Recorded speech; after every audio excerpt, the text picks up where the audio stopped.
Hello Year 7, it's lesson 12 in the energy booklet, the last lesson.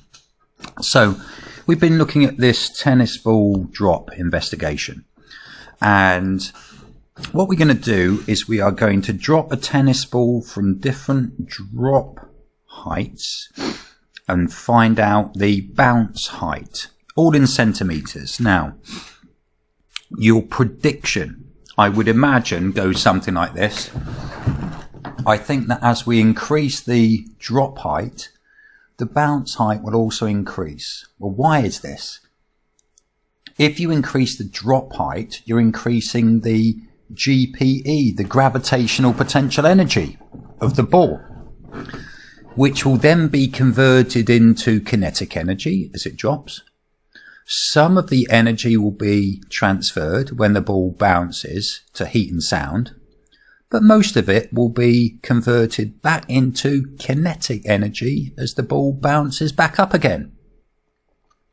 Now, we've done our variables, we've done our method. If you remember the range of the independent variable, that's the drop height, that went from 0 to 100 centimetres, and the interval was every 20 centimetres, because the results were 0, 20, 40, 60, 80 and 100.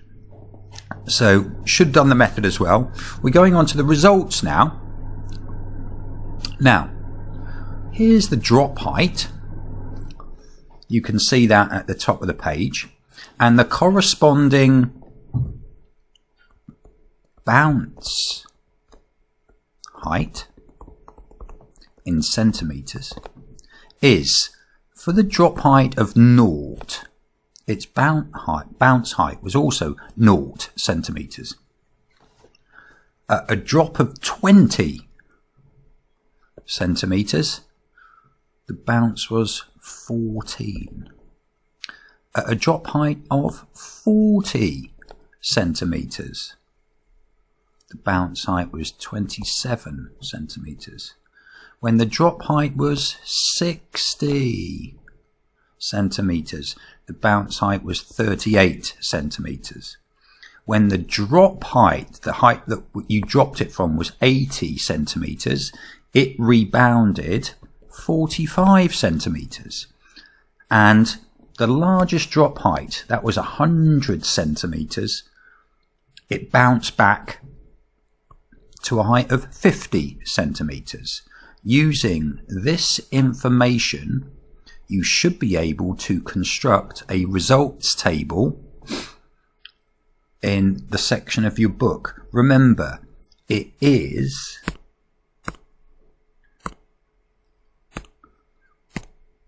the drop height in centimetres goes in the left-hand column, because that's your independent variable, and bounce height in centimetres goes in the right-hand column. So you construct your results table using those results, stick them into here. Don't forget to be using a ruler, constructing your table with your headings in here with units, and then your raw data just below using a ruler.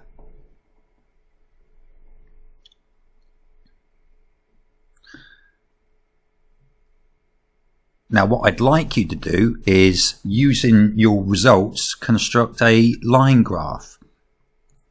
I'm going to give you the answer in a second, but that's not the point. I want you to have a go first, if you would.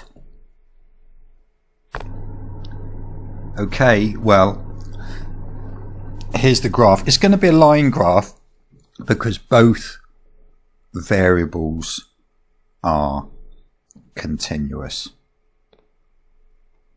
So the first thing that I do personally, I will draw in the axes labels. The independent goes along the bottom, that is drop height in centimetres, don't forget the units. And the dependent variable, the bounce height, goes up the vertical, don't forget the units. And now I look at scale. Now the drop height, its maximum figure was 100. So don't forget 1s and 2s and 5s. I'm going to go up now. I'm going to try 5s along here. 5, 10, 15, 20, 25, 30, 35, 40, 45, 50, 55. That doesn't work for me. So that was 5s. I could go up in 2s, but it won't work. I could go up in 1s, it won't work. So I've done 1s and 2s and 5s.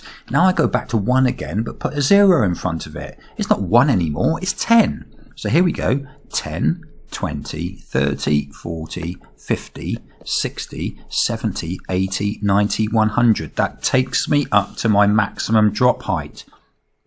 10, 20, 30, 40, 50, 60, 70, 80, 90, 100. And now the bounce height. It's got to go up to 50. Let's start off with... well, 1s won't work. 2s won't work. Let's try 5s. 5, 10, 15, 20, 25, 30, 35. It's not working. So we're doing the 1, 2, 5s. We've finished that. Let's go up to the next one, which is 10s. 10, 20, 30, 40, 50. It works. 10, 20, 30, 40, 50. Brilliant. Now I'm going to plot the points. Drop 0, bounce 0. Put a cross in, not a dot, a cross. The drop height was 20. That gave me 20. It gave me 14, 10, 14. Bang, right there. Put your cross in. The drop height was 40. That gave me 27, 10, 20, 25, 26, 27. Bang, goes there. At 60, it was 30. At 60, it was 38. There's 30, 35, 36, 37, 38. Right there. Bit wobbly. At 80, it was 45. 40, 45 is there. Bump, bump. And then 100 was 50. 100 was 50, like so. Now I can see that this is a curved line of fit, so I can see it straight away. I'm stopping for a second using the arc of my hand. It doesn't have to go through every plot, but it is at the moment. And then all the way down to the origin. Look at that. There's your line of best fit. Now, just for information, we could extract data from this line graph. Let's say we didn't do a drop height of 70, but let's see what the bounce height would have been. This is what you do. I'm going to use a slightly different colour. Let's use, I'll use an orange. Okay, and now I'm going to use a ruler. I'm going to get it to 70. There, almost.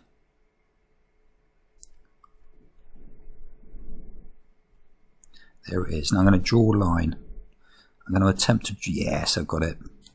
And then, so that's the drop height of 70. Let's see what the bounce height was. So now what I do is I turn the ruler around, get it onto my line of best fit, put it right there like so, leave it, and then draw in my line, take the ruler away, and so I can get some information here. I have extracted some information. So at a drop height of 70 centimeters, the bounce height equals, and here it is, 42 centimeters. We didn't even take a drop height of 70, but we've extracted information from the graph. Now, the conclusion.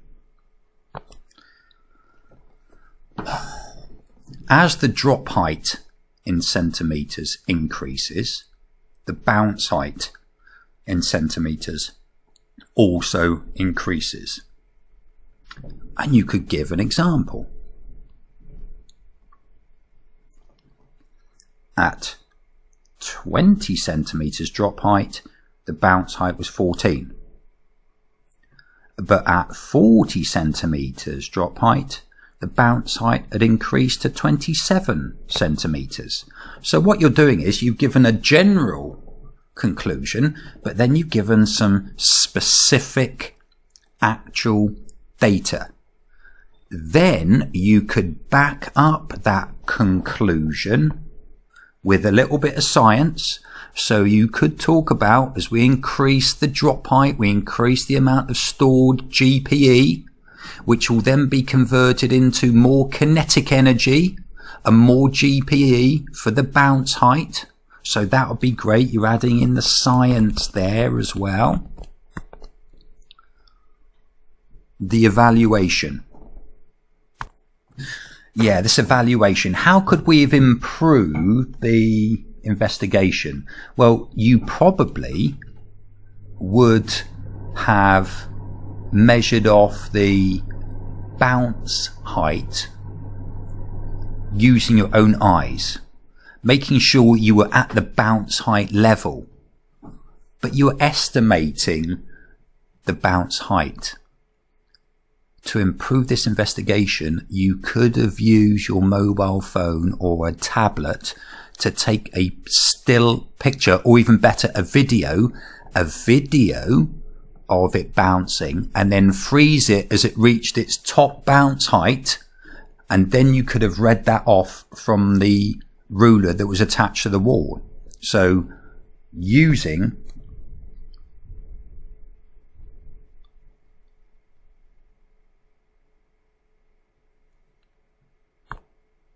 a mobile phone or a tablet to take a video and then freeze the video, that's your evaluation point there.